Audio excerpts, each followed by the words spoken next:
cakers, and welcome to Learn Cake Decorating Online. I'm Bettina, and my guest today is Sylvia Elba, a mom, an entrepreneur, an innovator, and a multi-award winning cake contestant.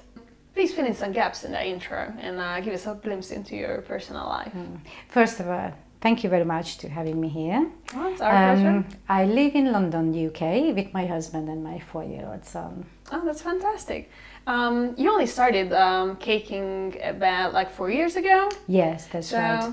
Yeah, tell us about your start. Like, how did you start? What gave you the idea to become a caker? I think the story is the same like everybody else. Is you having a child at home. You know, my son was just a few months old when my sister came and visited me in London, and her birthday came up in February. So I made my first big cakes. I never really made cakes before, like cupcakes, muffins, really for my husband for work, to take it to work, really. And I wanted to surprise her because it was her 25th birthday and she loves carrot cake. I knew that one, so it was a big challenge for me, find a good recipe first of all. I never really knew about gum paste or fondant or any kind of different paste because I never really been in the industry or didn't really care, to be honest, that much. So what I did, I started to Google things that, you know, a good recipe, what's the feeling inside, and I found a good recipe. I baked the cake and it looked kind of alright, really. It looked funny, but what I did for decoration, little flowers around the side, and I wanted to make a little joke about that one, make a huge carrot on top of it and a small, or about this size of rabbit. And all went good. I made the carrot on top of it. I tried to make the rabbit, but it just didn't work out. So whatever I did, it just didn't hold its shape, and it was really pliable, and so it wasn't good. I have to be honest about that. Then I just put it aside. I gave the cake. She was happy. She ate it in 2 days. About, I think it was a 10-inch, but like huge. I don't even know how I pulled it up. And then she went back where she came from, and I think at that time she lived in the US. Then a few days later, the rabbit was still in my mind. That how do people do these things? Why I failed, basically? Why my rabbit didn't came out how I wanted it?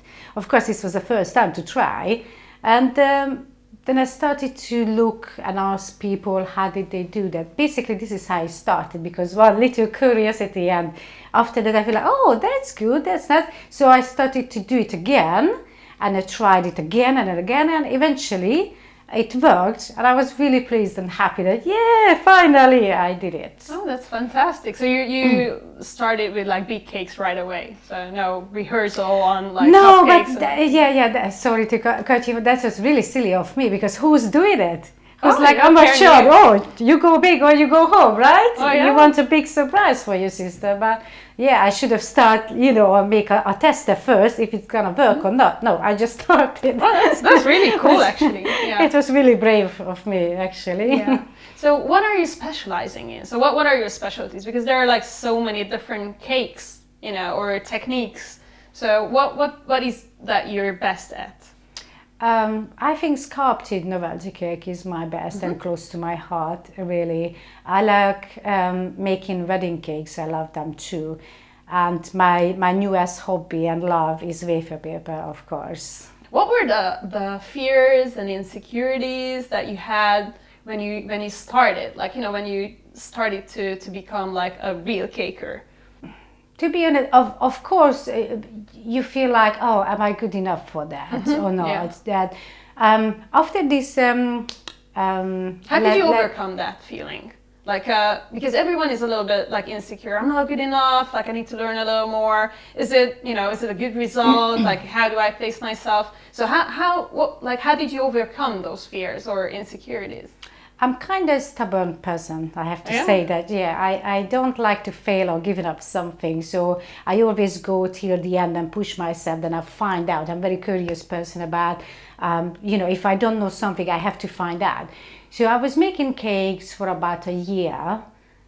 then I decided, okay, I need some feedback. I need to know if I do it right. I never learned this. I never went to school for that. And always you asking your guests or friends when you make something, even if it's just a little cupcake or something, that, did you like it? You like the taste, or what you think about that? Give me some feedback. Or, you know, Christmas, you make cookies and things like that. So I always wanted some feedback. And I heard that from my friends and family. They were happy with that. But you know that it's not really a professional feedback, because obviously they're gonna say that, you know, they like it or it's tasty and it's good, but you want something more stronger feedback that you're really doing right. So after a year I decided to go to competitions and find out and ask professional judges that, what you think about it, what I should work on more, because obviously after a year I don't see that what I'm doing right or wrong. Do you think tutorials are useful, or like you're also a teacher, right? So yeah. You also teach things, so what do you think about that?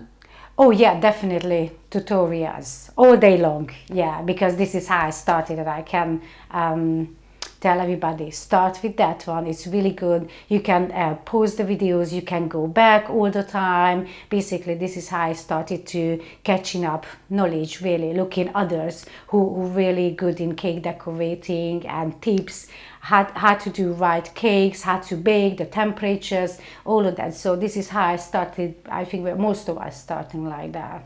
What are your projects now? Like, what are you working on, like in 2016? Basically, because like I said, I love wafer paper. This is my new passion, and it's really new on the market, really. Then this is what I try to focus on, because like I said, I was really curious person all the time, and still today. So I met with this lovely, very hard-working material, because we don't really know what to do with it. It breaks and brittle, dry, you cannot really shape it, just cutting out pieces and stuck on the cake.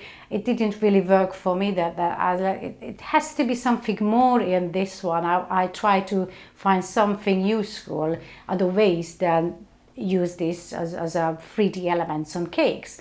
But I didn't find any product out there. I was searching so long for weeks and months that it must be something out there that you can manipulate the paper somehow and make something else out of it.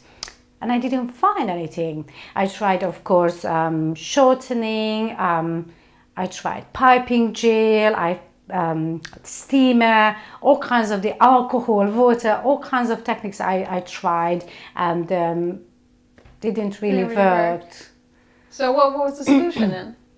Well, because we are bakers, right? Yeah. We're using math, chemistry, basically, when we bake something, and that's we a smart baker. Yeah, we make right results when we put exact amount of everything. Then the miraculous happens, and our cakes are rising up like this high.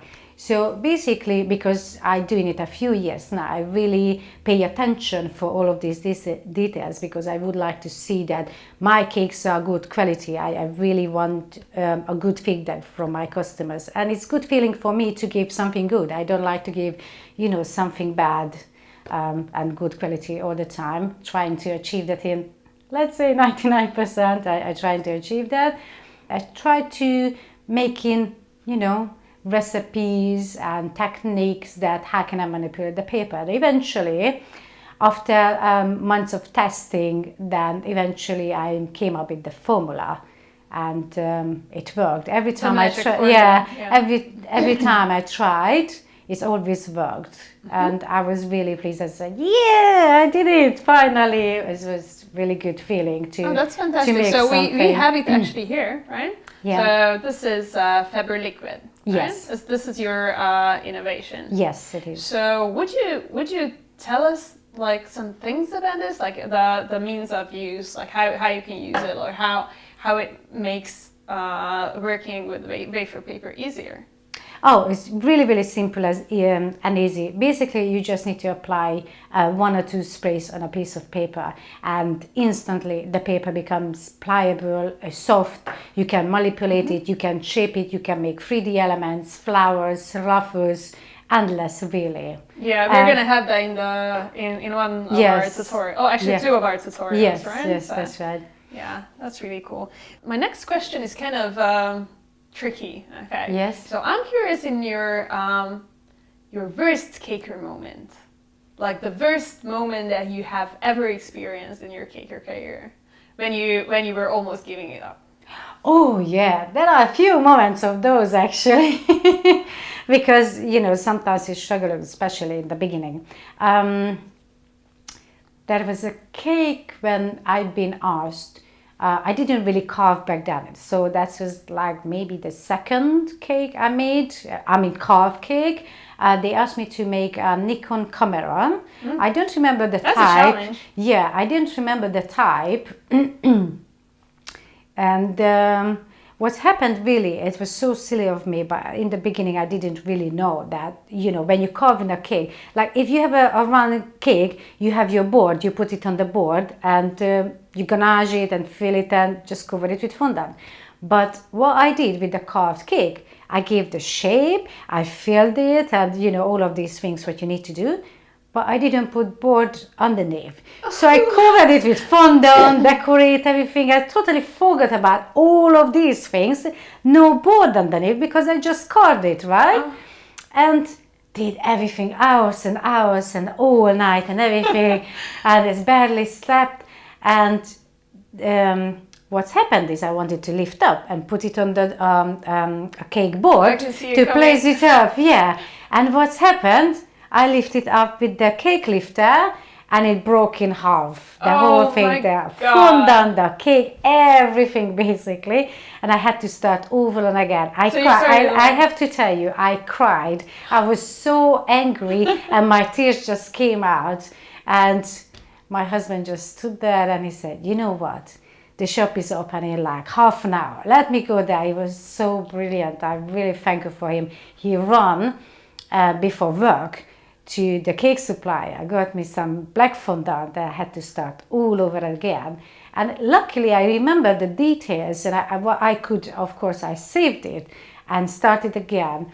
And the good feeling is that I cried on this cake because I damaged it. It came out well, I fixed it, delivered the cake, and of course I didn't meet with the girl who was 16 and it was her 60th birthday. And the girl found out who made the cake and she called me. She wanted to tag me personally. And they told me on the party when she saw the cake, she cried because the camera cake was exactly the same type of her camera. And she cried. I was like, oh my goodness, both of us cried on the same cake, so it must be good. And it was a first vegan cake as well. So I was really pleased with the outcome of that. But we can also say that like behind every great caker there is a hobby, right? Yeah. That supports and goes to. Oh yeah, okay. We have to go through all of these experiences to know exactly what we're going to do in the future or what we're not going to do or we don't want to, to do. Yeah, and what was your best caker moment? Like, you know, like a moment of epiphany or a moment of triumph? Like what was the, you know, when you thought that this is what it worth, you know, caking for? I think my first winning was the first. I was jumping about 10 minutes. Yeah, I couldn't believe that I won because I didn't expect that. I told my husband that even if I get a little piece of paper, I was here, you know, I can put it in my memory box that, yeah, I've been there once. So yeah, I could have achieved it after all of those struggles and not knowing what I'm really doing. I think that was the best, what I really remember the most. You only started like 4 years ago? Yes. And you keep winning. Like you keep winning awards and you're like extremely successful compared to that. Like what is your secret ingredients to caker success? Like tell us about that. Curiosity, I think, and being stubborn. Not giving up, and even if it's hard, just carry on, continue. Lots of sleepless nights when I'm working on projects or finding out a new piece for a new competition. And ideas usually are coming when we're dreaming. So many times it's happened, I go to sleep and my brain is just tick, tick, tick, tick, tick, tick, tick, tick, tick, tick, It goes on and on and on, and many times happened I had to wake up during the night and write down my ideas and what I was seeing in my dream, that it should be written down, and So you're literally dreaming up cakes, yeah, right? basically I live for cakes all the time, day and night. Is always in my head. Maybe that could be the essence of it, I guess. Okay, that's fantastic. It's So, more than a passion now. It's a lifestyle. Yeah, really. it's a lifestyle. It's become me. Cake has become me. It's in me. yeah.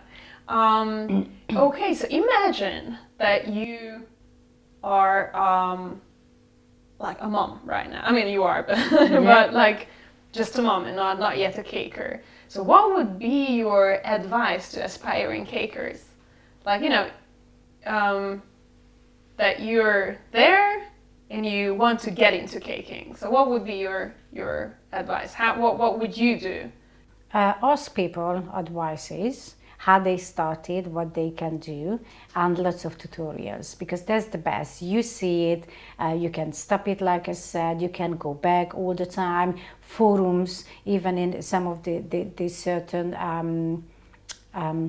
learning, online learning, you can put comments, you can share your cakes, people can give feedback on that, who's in the industry. They might be professionals, or they might be hobby bakers as well, or hobby cake decorators. They can always give you good feedback and good tips as well. So definitely learning a lot online videos. So you are going to be in our tutorials in the future. You're our Yes. next resident teacher. Thank you.